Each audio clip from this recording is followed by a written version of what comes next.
So I've been dealing with shoulder pain for what feels like forever now. Whether it's on the shoulder press or especially the bench press, it's something that I've been dealing with for a long time. And so after a lot of trial and error with my own exercises and working with clients who also have shoulder issues, I've found some practical tips that are going to help improve your shoulder pain as well as your shoulder mobility. So let's dive into it. Number one is having a proper warm up. And I know you've heard this 1,000 times, but it's true, and I'm gonna say it again. You need to warm up. Having a good warm-up routine is good for two things. One, you're gonna reduce your risk of injury by helping to warm up that muscle. And two, you're also gonna prime the muscles that need to work more and get them ready to actually start helping out during the pressing movements. So one of the first areas we have to look at is gonna be our spine and our rib cage. If we have limited movement at our spine and our rib cage, that is gonna directly affect the muscle's ability to do certain movements. A couple of good warm-ups you can do is sideline breathing as well as a supine chest stretch breathing. These two positions are going to help to expand the front and the back side of your rib cage respectively to get better movement at our rib cage and our spine overall. I would start by doing 2 sets of 10 deep breaths in each position and see how that feels to begin with. For the deep breathing, we're going to inhale through our nose with our tongue pressed to the roof of our mouth, breathing in for about 3 to 5 seconds. We can hold our breath for about 1 to 2 seconds and then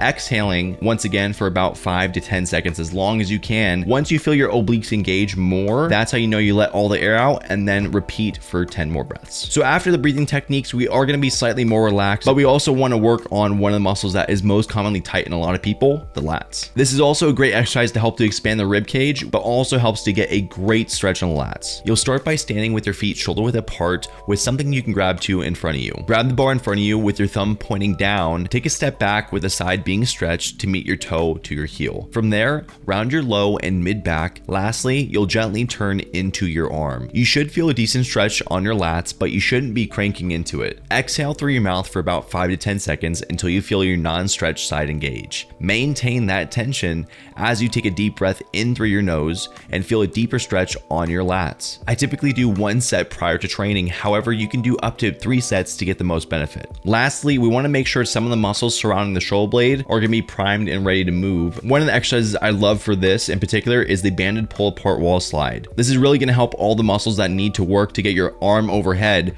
coordinated in the same movement. You'll need some kind of foam roller or way to slide your arm up the wall. You'll also want some kind of hip band or a TheraBand will even work here. Put the band around your wrists, palms facing inwards, arms in line with the shoulders. Then protract your shoulders or round your shoulders forward while pulling your arms gently away from each other, getting more external rotation torque. You're going to slide your arms up the wall using the foam roller. You can do this for about 2 sets to 10 to 15 repetitions. So after all these exercises, you should be fairly warmed up and ready to go into the bench press. The second area we really want to focus on is looking at our technique to begin with. Whenever we have poor technique, it's going to lead to compensations in some capacity. One of the most common issues I see during the bench press is a lack of shoulder stability. Here's a couple cues you can use on your next lifting session. You want to focus on a slow eccentric on the way down to make sure the correct muscles are doing the work they need to and making sure other muscles aren't compensating for that. Number 2 is the bar path, or where the bar goes during the press. When going down, you'll aim for your lower sternum or your nipple line, and on the way up, you're going to be aiming more for your eye height. And number 3, to help reinforce the muscles surrounding the shoulder blades to do their job, you want to focus on the cue of bringing the shoulder blades back and down before starting the press to engage the lats and the traps. These 2 muscles are going to help keep the shoulder blade more stable during the press. And one last bonus cue that's really helped me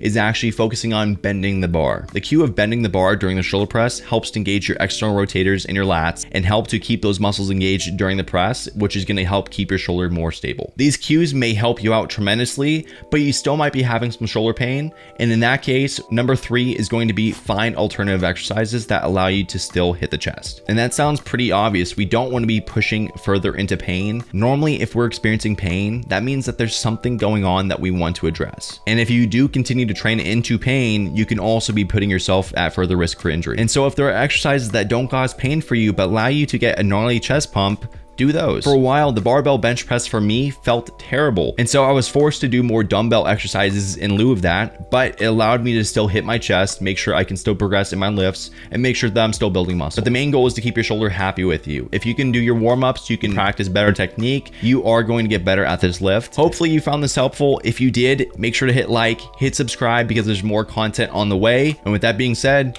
peace out.